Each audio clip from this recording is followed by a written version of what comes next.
Hi, it's me, Victoria. Alam niyo po ba na ang Philippians is one of the happiest book in the Bible? Kilala po siya talaga sa nakaka-encourage na kwento. At ito po ay nasulat sa loob ng kulungan. Opo, sa loob po ng prison. At ang sumulat po ng libro na to ay walang iba kundi si Apostle Paul.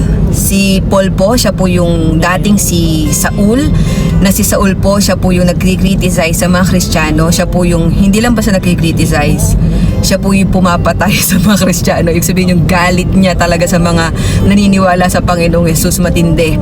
Pero nung na-encounter niya po ang ating Panginoong Jesus, nung naranasan niya yung kapangyarihan ng ating Diyos, totally po na-twist ang kanyang paniniwala, na-twist po talaga yung isipan niya, yung puso niya, yung buong pagkatao niya na si Jesus ay totoong Diyos, na si Jesus ay makapangyarihan, na lahat ng kanyang mga ginagawa ay para sa lahat.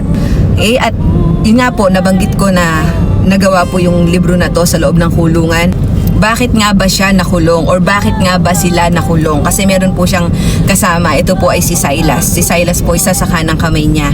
So ganito po yun, habang po sila ay umiikot dun sa lugar na yon, sinabahagi nila yung pag-ibig ng ating Panginoong Jesus.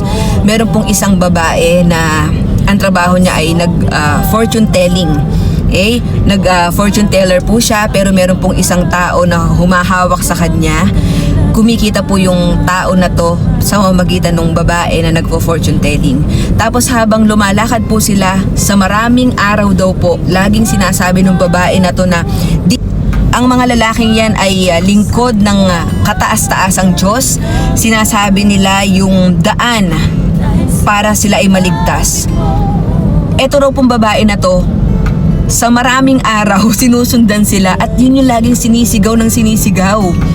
So dahil po si Paul ay nainis na po siya, ang ginawa niya po, binalingan niya yung babae.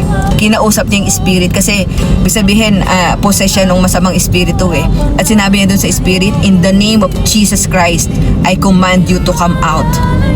Agad-agad po umalis yung masamang espiritu dun sa babae. Grabe, no? At dahil po nawala ng pagkakitaan yung nagmamayari din sa babae na to, nagalit po. Kasi pinagkakitaan niya yung babae So, kaya po pinakulong si Paul and si Silas. Pero alam nyo, ang galing talaga ng Lord.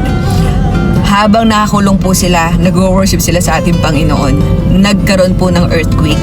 At tong earthquake na to ang naging dahilan kung bakit po nasira yung kulungan na yon. Tapos nagising po yung jailer, yung pong nagbabantay dun sa kulungan na yon, gusto niya nang patayin sarili niya kasi pag nalaman ng boss niya na nakawala yung mga nakakulong doon, yari siya. Pero sabi nila, Paul, wag ka mag-alala, nandito kami. Pero sa maikling salita po, alam niyo po ang nangyari dun sa jailer at ang kanyang buong pamilya. Sumamba po sa Panginoong Jesus. Naligtas po buong pamilya ng jailer na to. Gusto ko lang sabihin na sa kabila po ng mga circumstances natin sa buhay, sa kabila po ng mga pinagdadaanan natin sa buhay, wag po nating hayaan na manakaw nito yung joy na nagmumula sa Panginoon. So alam ko po na iba-iba yung sitwasyon natin. Pwede nyo sabihin na, Victoria, hindi mo alam yung pinagdadaanan ko. Wala ka sa sitwasyon ko kaya hindi mo alam ang sinasabi mo. Yes, posible pong hindi ko alam yung pinagdadaanan mo, kapatid, pero alam ko na may solusyon ang lahat ng problema. Alam ko na lahat ng ito ay season lang at malalagpasan natin. Naiintindihan kita kasi pinagdadaanan ko din yan. Alright, maraming salamat po. I am Blessed Victoria. I am forever blessed, and so are you. Bye, guys!